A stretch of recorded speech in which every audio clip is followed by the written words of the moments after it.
Hello and welcome to another fun-filled edition of Adam's Music Box, where it was on this day in 1981 that MTV's first stereophonic sound satellite broadcast was shown, and this was a live performance of REO Speedwagon. Now, by the early 80s, REO Speedwagon were one of the biggest bands in the world.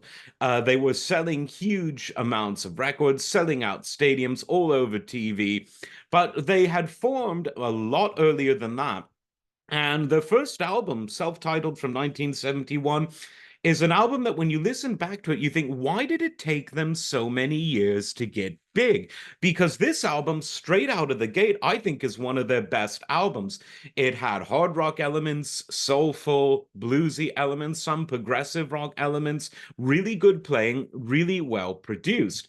And people say, well, maybe it was the lead singer. Well, Kevin Cronin, who's the most famous lead singer of all time, still out there singing REO, he joined for the second album, even though he left during the making of the third, Ride in the Storm Out, a great song, by the way.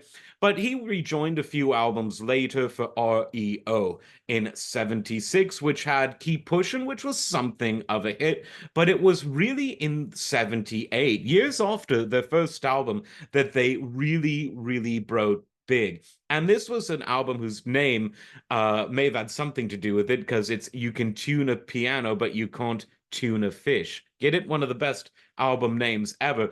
But this had one of the perennial AOR hits ever that I just love, which is Roll with the Changes. What a great song. And again, it's one of those songs where maybe they just had to wait till they had such a catchy song. And Time for Me to Fly was on that album, which I think may have sold even more.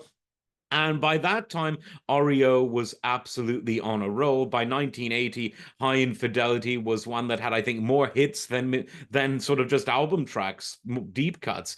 It had Keep on Loving You, Take It on the Run, so many great hits. And they started to get the recognition that they deserved, even though they hadn't really changed their style. They were a band that was playing mainstream rock with some heavy influence, many soulful influences, some progressive influences, and they maintained that. They did, however, learn more and more how to write hit singles about love, which caused some tension in the band as some of the guitar solos were becoming less prominent and some of the more extended choruses. But in spite of that, which I think has been exaggerated by some biographers, REO really did go from strength to strength until by the mid 80s they started to fade, mainly because of oversaturation and because the members of the band had sort of had enough. But Kevin Cronin is out there. He's still sounding great. The big hair might be gone, but the big voice is still there. I saw a video of him sitting in with Sammy Hagar and those guys doing their Best of All Worlds Van Halen tour. Sammy and Kevin Cronin have been friends and they've collaborated on and off for a while. And so definitely check out some of the earlier and middle period REO albums that could have and should have been as big as their golden era albums.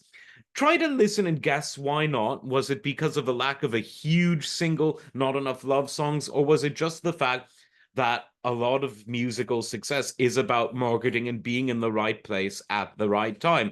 And anyway, they were a very hard-working touring band that eventually got the success that they always really deserved.